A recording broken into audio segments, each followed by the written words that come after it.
Hi folks, it's Farmer Tom here. It's Thursday, the 25th of February, the 25th day of our Cheese a Day challenge, and it is an exciting day today. I put a shirt on because we are in the presence of royalty. I've got my Wills and Kate mug out for my brew, and the royalty that we are in the presence of today is farming royalty.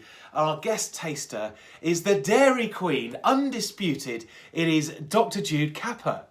Welcome, Jude. It's a pleasure to have you tasting cheese with us today.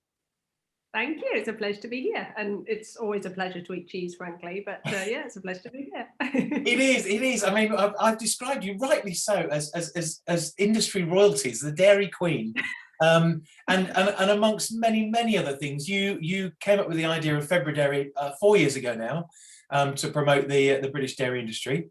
Yes. But let's come on to that in a moment. But tell me about all the other things you've done. When I suppose when I last saw you was a couple of years ago, and you were collecting some amazing award at the British Farming Awards. What was that all about? Oh yeah, that was really cool. That was the Farming Hero Award. So it was the Farmer's Guardian Farming Hero Award. I think it was one where I didn't manage to cry, which is always quite an achievement, because I like to think I'm very strong and tough, and I can argue with activists on Twitter all the time and then say well done for something, and then I cry. So but I think that one I actually managed not to cry, which is awesome. But yeah, that was a great one. It was amazing. I was at the back of the room, and I hadn't won anything, so I was crying. Yeah. So yeah, no, that was great, and you're right. I kind of misremembered it as the Lifetime Achievement Award, which is what you give to people who are quite, getting on and old and grey. But yeah, that's the Farming Hero Award. That sounds like a great award to win. It was awesome. Yeah, it was really lovely, really lovely. Go now on. I'm staying in here. Okay, you can, but if you're quiet from now on, okay? Promise to be absolutely quiet. Yes. Okay. Right. But I'm glad that your feet are firmly on the ground, and that you've not kind of drifted off into the stratosphere of being an industry hero. But, I went and did a keynote talk at a conference in the States about 5 years ago or so, yeah. And I was like the keynote afternoon 2:00 speaker and whatever, and I was just about to get up on stage, and my daughter's there, and she was just under 2, and she had managed to wee all over the seat.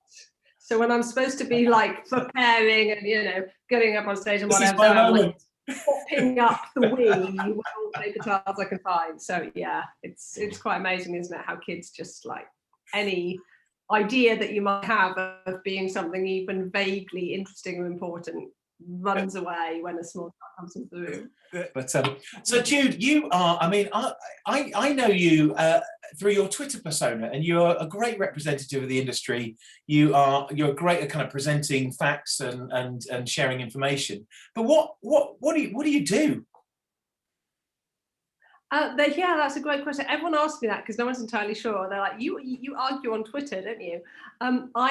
My title is that I'm a livestock sustainability consultant. What that means from a practical point of view, day to day, although at the moment it's homeschooling, but generally day to day, I model the environmental and sometimes the economic impact of livestock production. So things like, company X has a product that's going to improve growth rate in beef. Or, farm Y wants to know what would happen if they rear their heifers quicker. What impacts does that have on carbon footprint, land use, water use, and so on? Generally speaking, I travel and do a lot of talks. Obviously, that can't happen at the moment because of COVID, so it's lots of webinars and sort of online conferences and things, and a fair bit of sort of myth busting. So trying to put some of that science behind all the headlines and the claims and the things we see on Twitter, and have a bit of a let's just think about this. Can this really be true that, X causes this, or cows are killing the planet? So keeps me busy, sure. I bet. And we were talking with Patrick Holden the other week as we tasted his Hafford cheddar, which was absolutely fantastic. And we were talking about the concept of sustainability, a word that everyone bangs around and few people seem to have a full grasp on. But obviously you are cheek by jowl with the concept of sustainability and creating an even more sustainable future.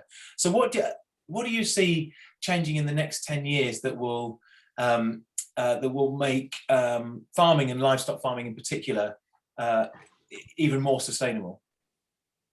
So I always think it's a balance between environmental, economic and social factors. So there is no one silver bullet, and equally there's no one system that's the answer. You know, it isn't house all your cows, it isn't graze red Devons on hill. You know, there is no one system, there is no one tool or technology. And I've grown to realise, even though I'm very wedded to the science and science, consumer opinion and what consumers think, whether it's factual or not, is going to have a huge impact on what we do going forwards.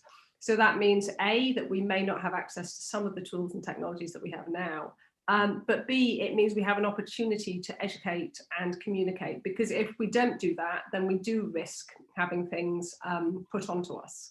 You know, so if we don't talk to consumers, if we don't explain why we do what we do, if we're not better at saying we do this because, you know, A, B, and C, we're going to run into problems in future. So I think we've got a really bright future. We've got lots of tools and technologies coming down the pipeline to reduce methane in cattle, for example, better breeding, better feeding, better ways to measure greenhouse gases. We've got more data on carbon sequestration, and I'm absolutely a sort of sucker for data. I love data and facts and figures, because if we can measure it, then we can improve it. But if we can't measure it, we don't know where our baseline is, we can't ever get any better. So I think the more tools, the more data, the more bits of information we have, we can get better and better and better over time.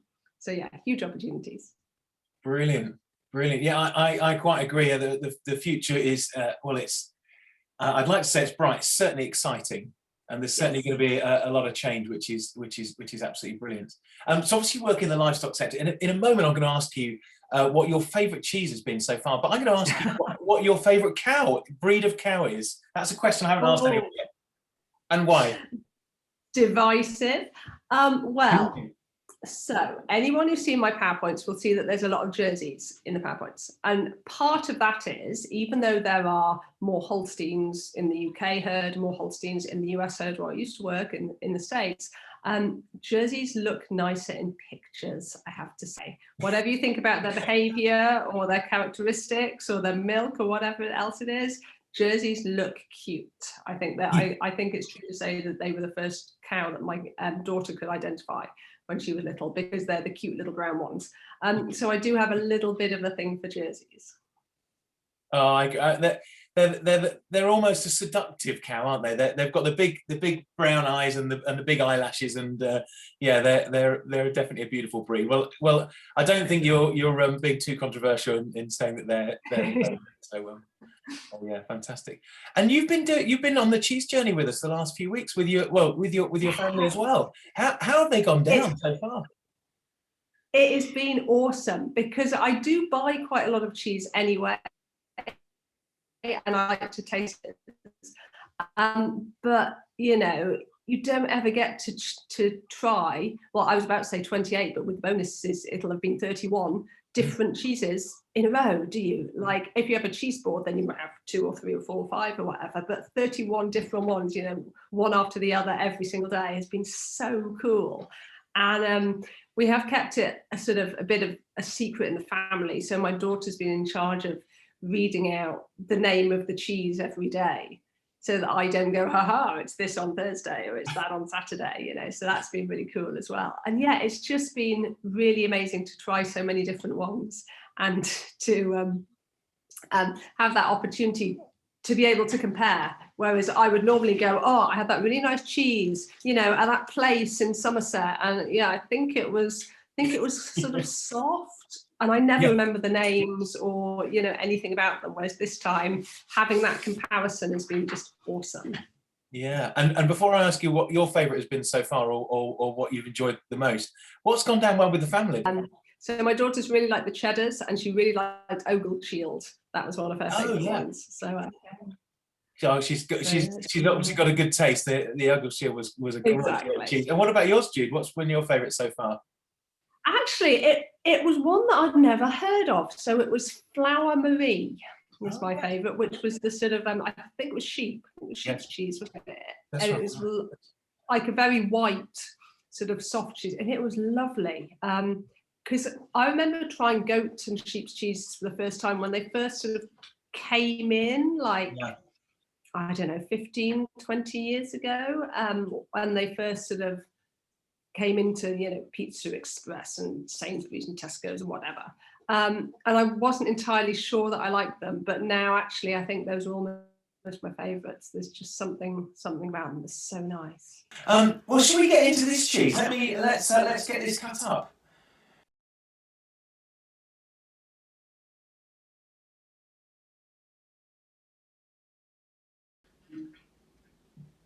Jude, it looks like you've just been passed a note or a bit of paper. What's that? My daughter's in here, and she passed me this note. This is cool, not a work call. Get on with cheese eating.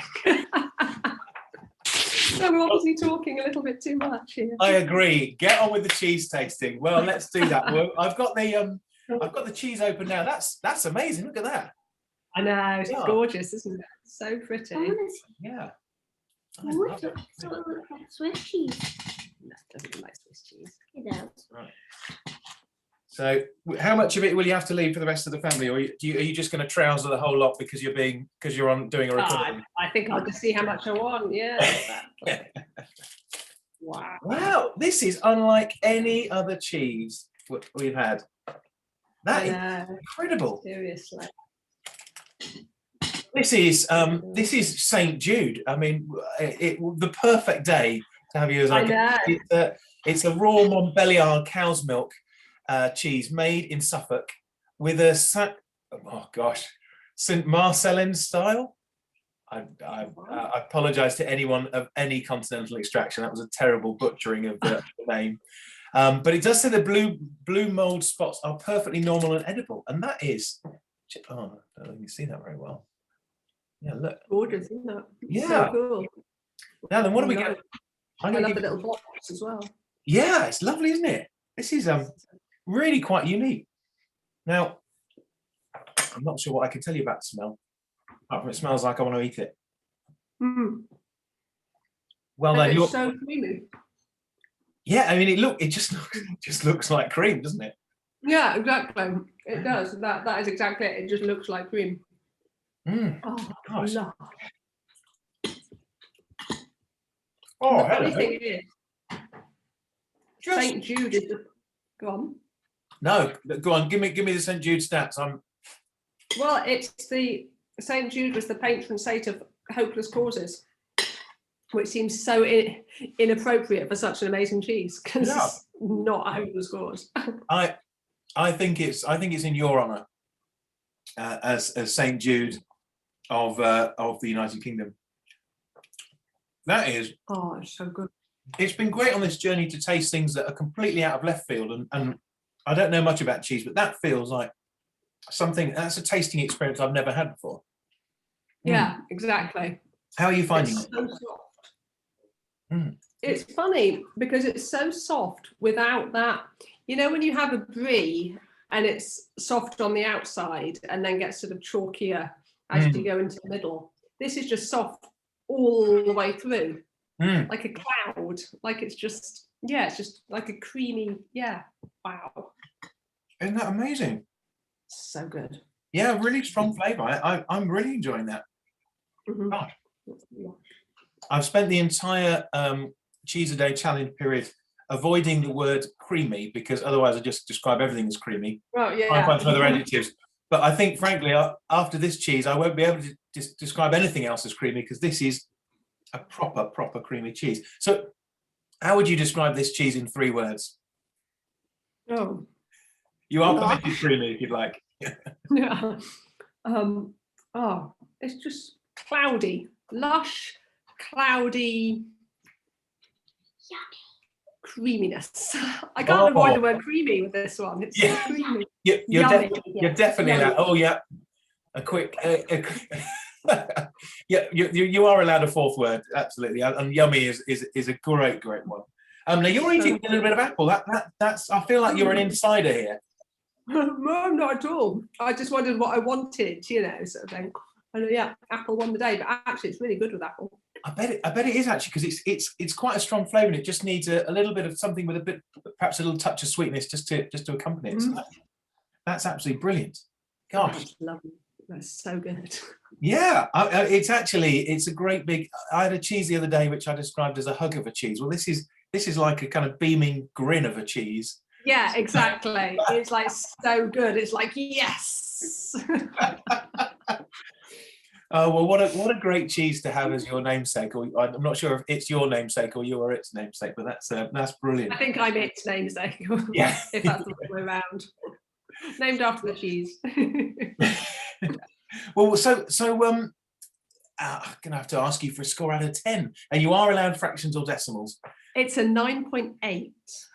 Wow! It's only lost the 0.2 because I think getting every tiny bit of it out is going to be more difficult because it's so soft and creamy. But it's so good. I mean, it's just lush. I'm not sure I quite know you well enough, Jude, to suggest this, but I feel like we're almost itching to get off the call so that we can actually just get our faces straight into this cheese. Because it's the kind of cheese that looks like I'm going to make a mess of it and it's going to make a mess of me. But exactly. Like I was going to cook later, but sorry, I'm just going to eat the cheese with a spoon. Right. It is. Oh gosh, how tremendous! I don't know what to do with that. I don't know how to describe it, but yeah, what a tremendous cheese. So having tasted it, what is there anything else that you think you might pair it with? The apple obviously went down particularly well. Oh, the apple went well. Grapes is a bit of a cliche, but again, they'd have that sort of sharp, ness. Maybe sourdough. Oh yeah. It's so good. I think it would go with almost anything, frankly. Yeah. I mean, it's just one of those things that it's just so nice that I think I could eat it with anything.